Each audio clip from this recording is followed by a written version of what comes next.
Et salut, on est devant un stand avec mes BD, tout ça. J'ai fait le spectacle hier et aujourd'hui j'ai parlé à l'église. Et là je suis avec, comment tu t'appelles? Olivier. Olivier. Tu vois, il est dans une librairie, c'est marqué là, certitude. Et toi tu tiens une librairie chrétienne. Ouais, puis c'est où? C'est à Nîmes ou... Alors c'est à Nîmes, en face du musée de la Romanité, donc c'est en plein centre-ville de Nîmes. D'accord. Voilà. Et on a l'occasion, on a beaucoup de passages de clients, on va dire, réguliers, qui sont des clients chrétiens d'église. Puis aussi, on a beaucoup de gens et de plus en plus de gens qui rentrent pour la première fois dans une librairie chrétienne. Voilà. Et qui sont en découverte de foi, en même temps, dans leur vie. Tu as une vitrine. Exactement. Ça invite à rentrer, pourquoi pas? Exactement. Qu'est-ce qu'ils font là-dedans? Voilà. Exactement. Donc on a beaucoup de témoignages comme ça. Qu'est-ce qui s'est passé? Alors, tu dis que depuis 2 ans, il y a quelque chose qui a changé dans l'ambiance générale des Français. Oui. Qu'est-ce qui se passe? On sent qu'il y a une recherche de la foi. Ouais. Une vraie démarche de foi. Bah, donne un exemple peut-être. Alors, on a plusieurs exemples comme ça. Viens, on va dehors, il y a moins de bruit. Oui. Ouais. Ouais. Parce que là, vu qu'on est dans une église, ça parle et tout ça, mais... Oh, puis en plus, regarde, le soleil. Attends, je vais poser le trépied là, comme ça je serai quitte de me fatiguer. Voilà. Est-ce qu'on n'est pas bien comme ça? Exactement. Voilà, devant l'église APE, très bien. Voilà, ouais. Voilà, donc... Oh, là, le trépied, tiens. Voilà. Oui, donc je te partageais qu'on a fait quelques rencontres assez sympas et formidables avec des témoignages. On a un avantage, c'est d'avoir un lieu ouvert sur la rue. Oui, c'est ça. Et ouvert pendant que les gens sont là. Circulent dans la rue. Le dimanche, ils dorment. Bah ouais. Bien souvent, on a des gens qui sont passés plusieurs fois devant notre librairie sans oser rentrer. Ouais. Et qui maintenant, de plus en plus, passent le pas, passent la porte. On a même ouvert un salon de thé pour les accueillir, du coup. Oui, mais tu m'as raconté un truc. Il y a quelques témoignages. Ouais, voilà, un petit témoignage. Un jour, on a une jeune fille qui arrive avec sa maman. Donc ça, c'était un samedi après-midi. Il y a environ 1 an. Et cette jeune fille vient acheter une Bible. Une jeune fille qui a 15-16 ans vient acheter une Bible avec sa maman. Et moi, je pensais que sa maman était chrétienne et qu'elle aurait pu la conseiller dans son achat de Bible. Et comme c'était un petit peu calme, j'ai offert le café à la maman à la librairie. Ah, mais c'est super. Et donc, je vois cette jeune fille qui cherche un peu seule. Et puis au bout d'un moment, donc j'ai un petit peu posé la question à la maman si elle allait l'aider. Parce que j'aurais pu la conseiller aussi, mais je voulais plutôt laisser faire sa maman. Et puis, donc sa maman me dit qu'elle est athée, qu'elle ne croit pas du tout. Mais c'est que c'est sa fille qui a eu une démarche de foi. Donc en fait, l'idée c'est qu'elles étaient dans le train en provenance de Dijon pour la ville de Nîmes pour venir en vacances. Et sa fille lui a dit, écoute maman, il faut que je lise la Bible, il faut que j'achète une Bible. Mais pourquoi? Et comme ça, c'est arrivé comme ça. Et donc quand elles sont descendues du train, elles sont passées devant la librairie. Et librairie chrétienne, elles se sont arrêtées pour acheter une Bible. Ouais. Et cette jeune fille est repartie toute contente et toute heureuse avec sa Bible et sa maman en vacances, voilà. Et ça, tu constates de plus en plus? On a eu plusieurs fois ce genre de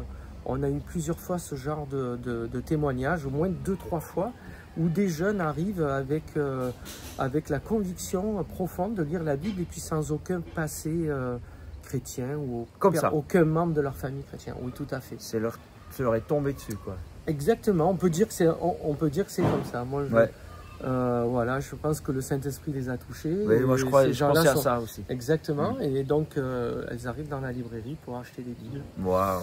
Voilà, et même en fin d'année dernière, on a eu aussi 2 personnes qui sont arrivées. Alors là, c'est le cas contraire, c'est des gens de plus de 65 ans qui avaient des professions libérales et puis qui avaient des très gros emplois du temps, qui ne se posaient pas trop de questions sur la vie.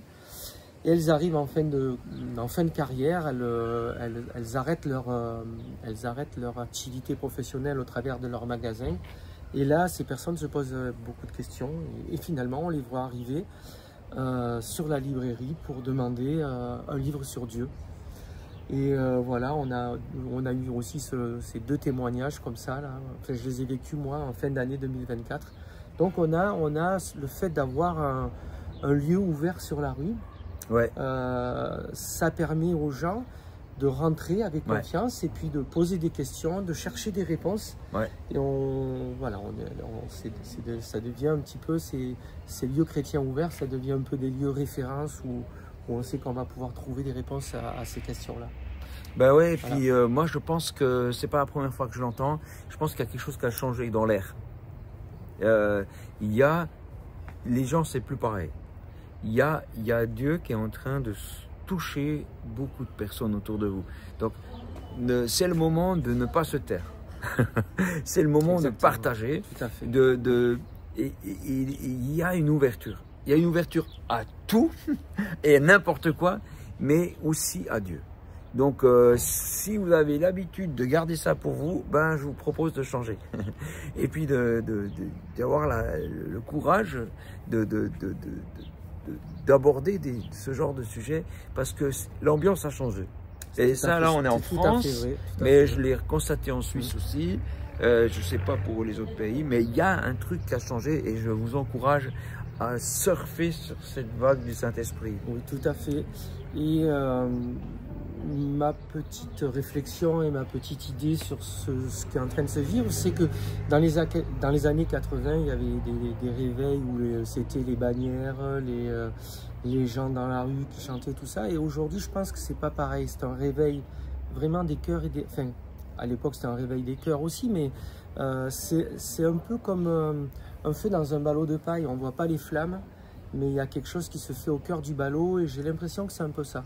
Ok, peut-être, alors ouais. J'ai une image quand j'étais plus jeune, j'étais pompier, on avait peur des feux de paille justement à cause de ça, parce qu'on ne voyait pas le feu et ça brûlait dans le ballot. Et on avait beau passer de l'eau sur les ballots et le feu reprenait. Et j'ai l'impression que c'est un peu ça. C'est un peu comme un feu dans un ballot de paille. D'accord. Et qui prend, voilà. D'accord. Et le Seigneur fait son œuvre dans les cœurs. Ben, on prie, tu es d'accord? Amen. Seigneur, merci pour ce que tu es en train de faire sur la France, sur la Suisse, sur plein de pays. Je ne sais pas, partout, mais apparemment, partout où on passe, on voit un changement. Merci pour ton esprit qui est plus fort qu'une société, plus fort qu'un état d'esprit de pensée. Seigneur, on te demande plus de toi. Touche des gens qui sont peut-être pas familiarisés avec la Bible, les milieux chrétiens et tout ça. Vas-y, Seigneur, suscite des personnes qui se lèvent aujourd'hui et qui se tournent vers toi. Voilà. Amen. Seigneur, merci parce que tu touches les cœurs aujourd'hui. Seigneur, notre société voudrait t'enterrer et toi tu montres que tu es toujours vivant, Seigneur, ouais. et que aujourd'hui encore tu œuvres dans les âmes et les cœurs. Merci Seigneur pour être les témoins de ta grâce envers nos concitoyens, Seigneur, de nos pays respectifs. Merci Seigneur. Amen. Voilà.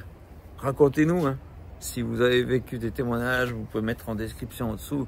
Ça va encourager tout le monde. À plus.